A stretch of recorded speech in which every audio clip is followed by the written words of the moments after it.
వక్రరాతలకు పురుడు పోయటంలో ఈనాడు తరువాతే ఎవరైనా ఏపీపై విషం చెమ్మటమే ధ్యేయంగా విచక్షణను మరిచిపోయిన రామోజీ పొగాకుపై ఓ కొత్త కథను చుట్టారు.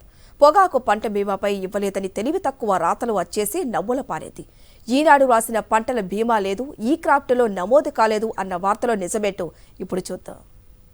పొగాకు పంట సాగును క్రమంగా తగ్గించాలని కేంద్ర ప్రభుత్వం ఆ దిశగా అడుగులేసింది.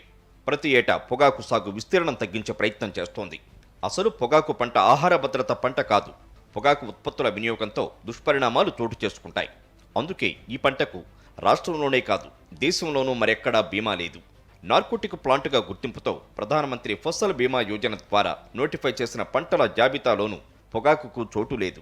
ఇలాంటి నార్కోటిక్ ప్లాంట్ అయిన పొగాకుకు పంట బీమా ఎందుకు వర్తించదంటూ ఈనాడు వితండవాదంతో రాతలు రాసింది. పోని గత చంద్రబాబు ప్రభుత్వం ఏ ఒక్క పొగాకు రైతునైనా ఆదుకుందా అంటే అదీ లేదు.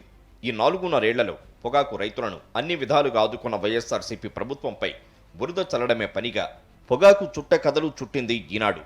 ఆంధ్రప్రదేశ్లో పొగాకు సాధారణ విస్తీర్ణం 2.10 లక్షల ఎకరాలు.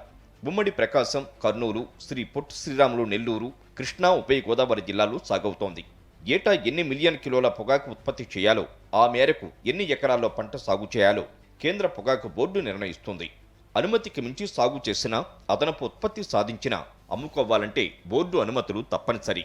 అనుమతించిన విస్తీర్ణాన్ని బట్టి ఖరీఫ్లో 50,000 టన్నులు, రబీలో 1,50,000 టన్నులకు పైగా దిగుబడొస్తుంది. కరోనా దెబ్బకు అంతర్జాతీయంగా పొగాకు రేట్లు పతనమైన సంగతి తెలిసిందే. పొగాకు వాణిజ్య పంట అయినప్పటికీ రైతులెవరూ నష్టపోకూడదని చరిత్రలో తొలిసారి ఆంధ్రప్రదేశ్ ప్రభుత్వమే కొనుగోలు చేసింది. 2019-2020 సీజన్లో ఏపీ మార్క్ఫెడ్ ద్వారా 1,29,31,590 కిలోల పొగాకును కొనుగోలు చేసింది. సగటున కిలోకు 81 చొప్పున 29,228 మంది రైతుల నుంచి 128.65 కోట్లతో కొనుగోలు చేసింది. అత్యధికంగా 7.11 మిలియన్ కిలోల ఎన్ఓజీ గ్రేడ్, 4.37 మిలియన్ కిలోల F05 గ్రేడ్ పొగాకును కొనుగోలు చేసి రైతులను ఆదుకుంది. ఈ 4.5 ఏళ్లలో వివిధ రకాల వైపరీత్యాల వేళ అన్ని రకాల రైతులతో పాటే పొగాకు రైతులకు నష్టపరిహారం చెల్లించింది ఏపీ సర్కారు. ఇక ఈ క్రాప్ నమోదు చేయడం లేదంటూ బురద చల్లింది ఈనాడు. వాస్తవానికి పొగాకు పంట కాలం 100 రోజుల నుంచి 120 రోజులు పడుతుంది. రబీ సీజన్లో అక్టోబర్లో పొగాకు సాగు చేస్తారు. వర్షాభావ పరిస్థితుల్లో సాగు విస్తీర్ణం గణనీయంగా తగ్గడమే కాకుండా చాలా చోట్ల నవంబర్లో కూడా సాగు ప్రారంభించలేదు. ఏ పంట అయినా సరే పంట వేసిన నెల తర్వాత ఈ క్రాప్లో నమోదు చేసి ఫోటో అప్లోడ్ చేస్తారు.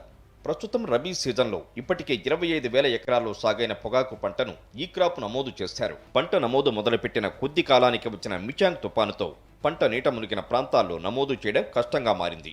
దీంతో ఈ పంట బుకింగ్కు మినహాయింపునిచ్చారు.